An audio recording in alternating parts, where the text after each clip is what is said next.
Jadi 5 tahun itu golden moment di mana komitmen saya bersama suami untuk mendidik anak, membesarkan dengan tangan kami sendiri gitu ya. Artinya aku tidak pakai babysitter. Paling murid-murid Mas Daru sering ke rumah dan saudara-saudara yang mainnya sama itu aja. Dan memang konsepnya 5 tahun itu, setelah 5 tahun baru pergi ke sekolah. Jadi sebelumnya juga nggak apa yang sekolah-sekolah yang baru-baru itu apa kidi apa sih sekolah-sekolah itulah pokoknya yang sebelum masuk sekolah dasar biasa kan pada sekolah. Iya, yang taman bermain itu juga enggak. Jadi akhirnya bermainnya sama ibunya aja terus tiap hari. Kemudian kemana-mana ikut, mulai dari saya berkegiatan-kegiatan dan lain-lain. Intinya baru kembali nih sekarang, bener-bener total yang ya ke panggung. Memang saya kan ininya di teater. Belakangan ini memang saya main beberapa pentas pertunjukan, kemudian memproduksi beberapa teater gitu ya bersama almarhum Mas Radar Panjainuhana. Memang di masa terakhirnya itu saya memang mau mensutradarai salah satu naskahnya. Jadi pertama belajar acting panggung, kemudian kedua memproduksi di panggung, yang ketiga memang sudah mau mensutradarai tapi waktu itu Covid, habis itu panggung ditutup seluruhnya dan almarhum Mas Radar meninggal ketika habis vaksin Covid itu kan. Jadi ya belum terlaksana gitu. Kemudian setelah pas pandemi saya menikah, terus saya punya anak. Kemudian ya saya banyak di rumah sambil ngomong anak sambil kontemplasi gitu. Karena kebetulan suami saya juga mendukung gitu ya, artinya ketika saya ingin kembali lagi dan memperjuangkan atau mensuarakan karya-karya pikiran-pikiran para bapak bangsa kita gitu, akhirnya saya rajut kembali karena ini kan yang udah lampau atau era yang sudah lama sekali ya.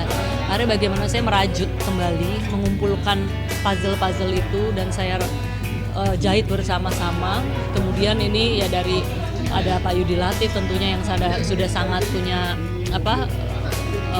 menguasai lah ya mengenai sejarah Indonesia juga, dan Mas Daru juga sangat mengerti gitu ya, bahkan cerita-cerita yang mungkin tidak ada di buku gitu, peristiwa-peristiwa sejarah yang tidak tertulis di buku sejarah gitu, jadi ting teng gitu loh. Dan kemudian terinspirasi juga dari karya-karya Mas Daru, lagu-lagunya nanti ada 7 lagu yang dipentaskan. Jadi merajut sendiri adalah merajut bagaimana pikiran-pikiran para pendiri bangsa, dialog-dialog imajiner Bung Yudi Latif dan karya-karya dari Mas Daru itu yang menginspirasi saya. Ingin deh kita jahit bersama untuk kita persembahkan dengan cinta tentu saja kepada seluruh penonton dan seluruh masyarakat Indonesia gitu. Oh iya, banget. Kayak ini sutradarain tuh sambil gendong anak, kadang sampai malam. Anaknya udah mulai rewel, kadang sampai bopong anak gitu. Dan bagaimana mau gitu, kalau sekarang anak saya untung di dompet duafa, di sini ada playground.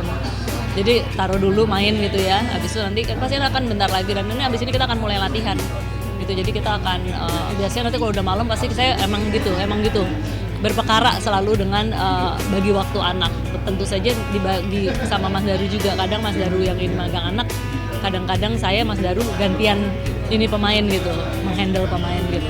Pengen lah pasti. Cuma nanti ini dulu selesai ini baru kita bismillah, semoga ada rezeki bisa punya anak perempuan. Yang pertama kalau golden moment itu saya memberikan kebebasan yang diarahkan pastinya. Jadi saya nggak boleh ini, nggak boleh itu, nggak, takutnya anaknya jadi minder atau jadi merasa tertekan. Jadi saya bebas aja pokoknya dibebasin, tapi kita arahkan begitu agak keluar jalur kita arahkan. Jadi saya memberikan kebebasan yang sebebas-bebasnya, tetapi kebebasan itu diarahkan.